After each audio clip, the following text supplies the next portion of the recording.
On May 25, 2026, Huawei walked into a semiconductor conference in Shanghai and basically announced that they had figured out a way around 6 years of American sanctions, not a workaround, a leapfrog.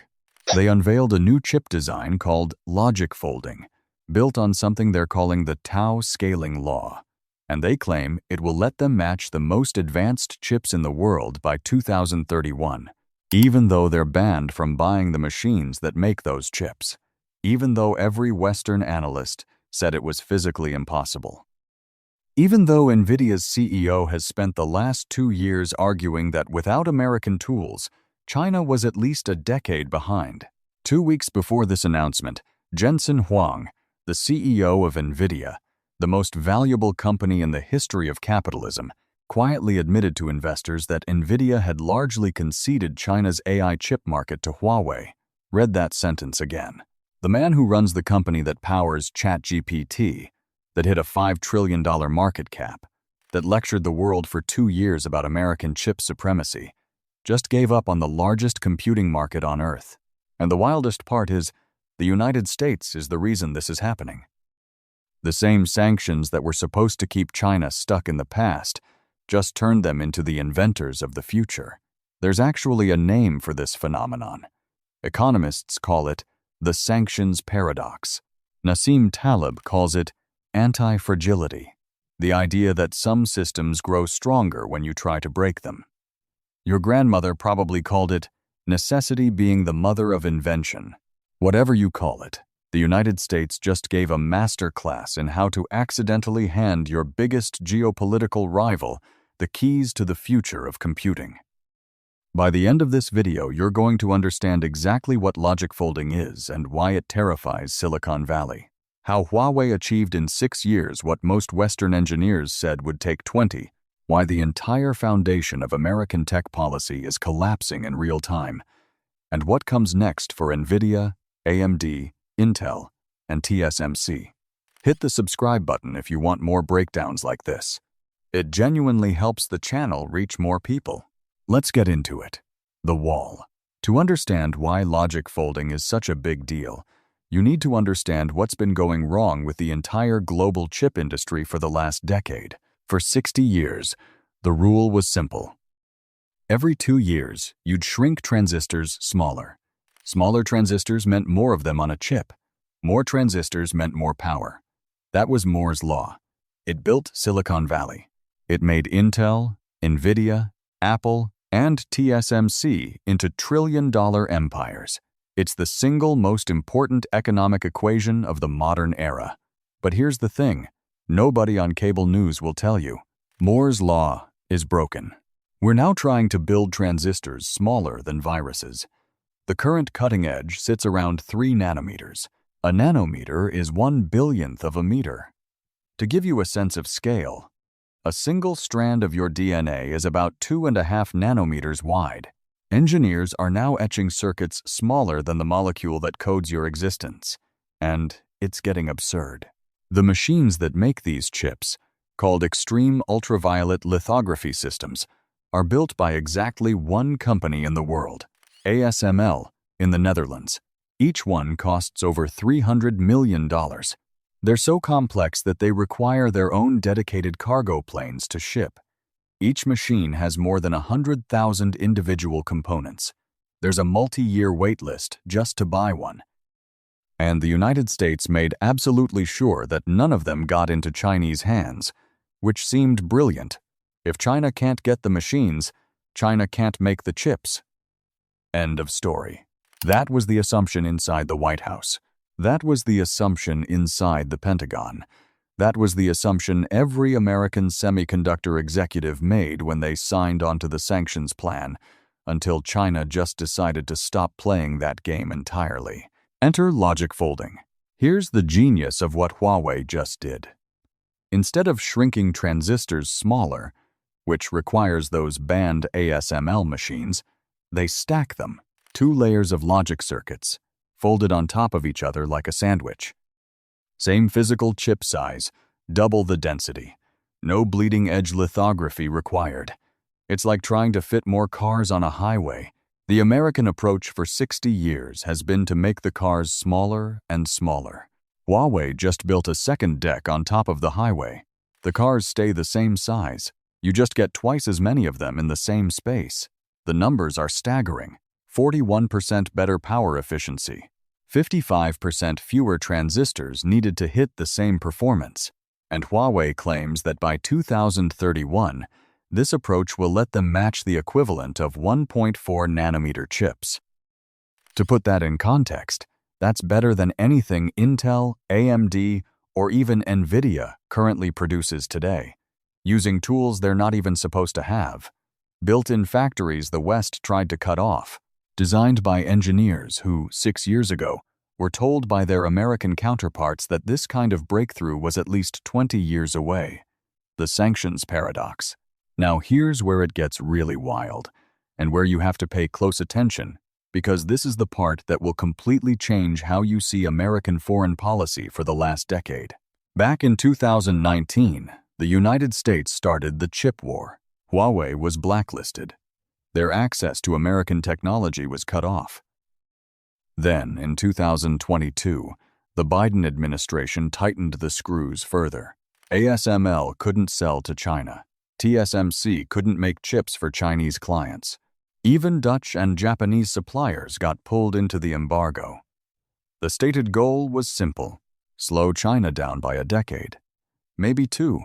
Keep American tech supremacy intact for at least one more generation. What actually happened? Beijing took the embargo, looked at it, and made a decision that should have terrified every chip executive in the Western world. They decided to look at the entire chip industry from scratch. Instead of begging for the next generation of ASML machines, Chinese engineers asked a more fundamental question. What if the entire industry has been chasing the wrong problem for 60 years? What if there's an entirely different way to make chips that nobody has bothered to explore because the old way was working just fine? That question is what produced LogicFolding. And it produced Huawei's Ascend chips, which are now powering Chinese AI models like DeepSeek that already rival ChatGPT. It produced CXMT, the memory chip company we talked about that's about to crash global DRAM prices.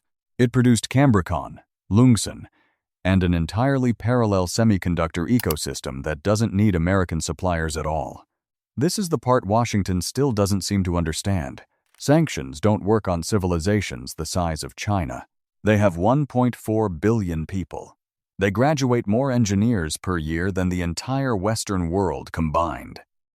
They have a state that can throw $100 billion at a single industry without asking permission from voters or shareholders.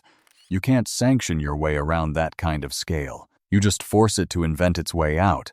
And when it does, the country that built the sanctions ends up with the worst of both worlds. They lose the market they were protecting, and they create a competitor they can't sanction anymore. Jensen's confession. Which brings us back to Jensen Huang's quiet admission. Earlier this year, the CEO of NVIDIA stood in front of investors and basically conceded the largest computing market in human history. China has roughly 1.4 billion people. They have more engineers, more data scientists, more PhD graduates per year than the entire Western world combined. They are building AI data centers at a pace that makes the United States look slow. And NVIDIA just told them, you know what? You can have it. But Huang didn't do that because he wanted to. He did it because he had no choice. The sanctions Washington imposed on Huawei eventually turned into export controls that hit NVIDIA's own chips. The most advanced AI processors NVIDIA makes can no longer be legally sold to Chinese customers. NVIDIA's China revenue has shrunk dramatically over the past 2 years. So while Washington was busy congratulating itself for restricting NVIDIA's biggest market, Huawei was busy filling the gap. And now that gap is permanent. Once a domestic Chinese alternative exists at scale, the market is gone forever. NVIDIA doesn't get a second chance. AMD doesn't get a second chance. Intel doesn't get a second chance. TSMC's foundry pricing power, the thing that makes them one of the most profitable companies on Earth, long term, it weakens too. Broadcom's networking dominance, it weakens. Every American chip giant whose business model assumed permanent technological superiority is now staring at a future where that assumption no longer holds. And the timeline is brutal. Industry observers are now flagging 2031 as the year LogicFolding goes mass production. That's 5 years away. Not 20, not 50. 5. What this actually changes. Here's the part that will really stick with you. For 30 years, American tech policy was built on a simple assumption: that if we controlled the most advanced manufacturing, the most advanced design tools, and the most advanced research labs, the rest of the world would have to come to us. We were the gatekeepers of the digital economy.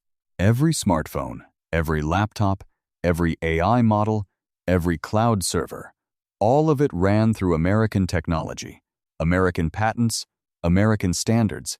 That assumption just shattered. LogicFolding proves that you can route around American gatekeeping. The Huawei Ascend chip proves that you can replace NVIDIA. CXMT proves that you can replace Samsung and Micron on memory. Cambricon, Lungsan, and a dozen other Chinese companies most Americans have never heard of are now building alternatives across every layer of the chip stack. The processors, the memory, the networking, the packaging, the design tools, all of it. And other countries are watching. India is studying the playbook. The United Arab Emirates is studying the playbook. Brazil, Vietnam, Indonesia, Saudi Arabia, all of them are now asking the same question that China asked in 2019. Why are we paying American companies 75% margins for technology we could eventually build ourselves? Why are we letting Washington dictate which chips we can buy and which ones we can't? The answer used to be, because you can't. The new answer is, because we haven't tried yet. So here is where I want to leave you. Jensen Huang's concession was not just an admission about China, it was an admission about the entire American chip strategy. For 6 years, Washington tried to slow China down with sanctions. Instead, they accidentally fast-tracked the most ambitious industrial transformation in modern history. They wanted to keep China at 7 nanometers. By 2031, China might be at the equivalent of 1.4. They wanted to protect American chip supremacy. Instead, they created the conditions for it to end. The chip war is not coming. It's already over. The only question left is whether anyone in Washington will admit that before it's too late to adapt. If you want more breakdowns on the China tech revolution that nobody on cable news is willing to explain, hit that subscribe button right now. Tap the notification bell so you don't miss the next one, and drop a comment below. Do you think American chip companies survive the next 10 years? Or is the entire industry about to be reshaped by Chinese competition? I read every comment. See you in the next one.